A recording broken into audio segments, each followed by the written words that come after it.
ইনশাল্লাহ মানে কাস্টমার যেটাই বসে মানে দুইটা তিনটা একজন যদি একটা খাই তুমি বলছে আমার আরেকটা দাও, মানে দুইটা তিন পিস এরকম করে খাই। মানে সবাই ভালো লাগে, সবাই আসে আমার এখানে। আমার একটা পরিচয় জিয়া, সবাই আমাকে জিয়া ভাই বলে সংশোধন করে সবাই, জিয়া ভাই বললে সবাই চিনি।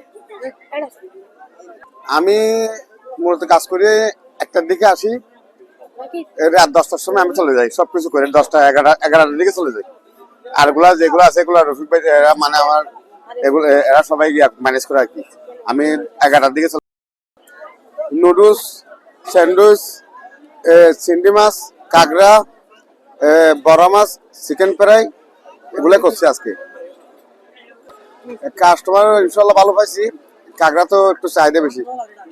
আমি তো 1 মাসে বানাচ্ছি এখানে, মানে আমি অবসর টাইমে এখন বাইরে কাজ করি, বাইরে আপনার সবচেয়ে বেশি হলো আপনার নুডলস আর স্যান্ডউইচ, কাঁকড়া।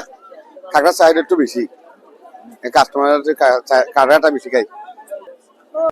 বাণিজ্য মেলা থেকে করতেছি আর কি। বাণিজ্য মেলা থেকে কাঁকড়ার চাহিদা একটু বেশি। আপনার 5 বছর 5.5 বছর মতো মালয়েশিয়ায় ছিলাম। মালয়েশিয়া থেকে এসে এখানে নূরহুডে ছিলাম, চাইনিজ রেস্টুরেন্টে। তারপর এখানে আবার এই বাইতারা রফিক বাইতারা কন্ডাক্ট করছে আমাকে, 1 মাসের জন্য আমাকে নিয়ে আসছে এখানে। আগে ছিল বাবুর্চি কাজ, আমি নূরহুডে থাকি বা কাশ্মীরে ছিলাম। আমার একটা বড় সাইজ আছে, যেমন কি এগুলা 100 টাকা, আমার ছোটগুলা আছে 80 টাকা, 70 টাকা। আর আপনার মাছ আছে আপনার 100 টাকা, 90 টাকা। চিকেন আছে 60 টাকা, 70 টাকা। আবার আপনার চিংড়ি আছে আপনার 70 টাকা, সরি। আর স্যান্ডউইচ আছে 30 টাকা। আর এটার প্রাইস হলো আপনার আমরা ফ্রেশে কিনে আনি, আপনার কুটু পালং বা পালং কালি গিয়ে কিনে আনার পর এখানে আবার এগুলা পরিষ্কার করে আবার সুন্দরভাবে মানে মশলা দিয়ে বিভিন্ন আইটেমের সস দিয়ে একটু মজা রেখে মিনিট করে তারপর রাখি, আবার ফ্রাই করি আর কি। দূরে রাখার কারণটা হলো আপনার লোক আসবে দেখবে, মানে একটা সৌন্দর্য আকর্ষণ করার জন্য দিচ্ছে এটা। মানে লোক আসবে দেখা, দূর থেকে দেখবে এটা ওখানে কি আছে, এটা দেখি এটা কি ঝুলতেছে, এটার মানে আকর্ষণ করে আসবে। কিন্তু আমাদের প্রতিদিন 20 কেজি, 15 কেজি, 25 কেজি এরকম কাঁকড়া লাগে।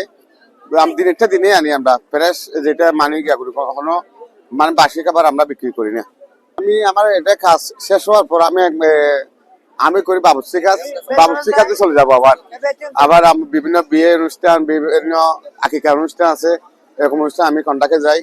এবং মাসিক থাকি হোটেলে থাকতাম, বা হোটেলে থাকলে হোটেলে থাকবো, ওখানে নাহলে বাহিরে। এখন শীতের সিজন, আর সামনে রমজান আসতেছে, এখন একটু বিবাহ একটু বেশি, বিবাহ অনুষ্ঠান, যে কোনো অনুষ্ঠান একটু বেশি। এখন আমাদের একটা সিজন, শীতকাল আসলে আমার বাবুর্চিদের একটা সিজন।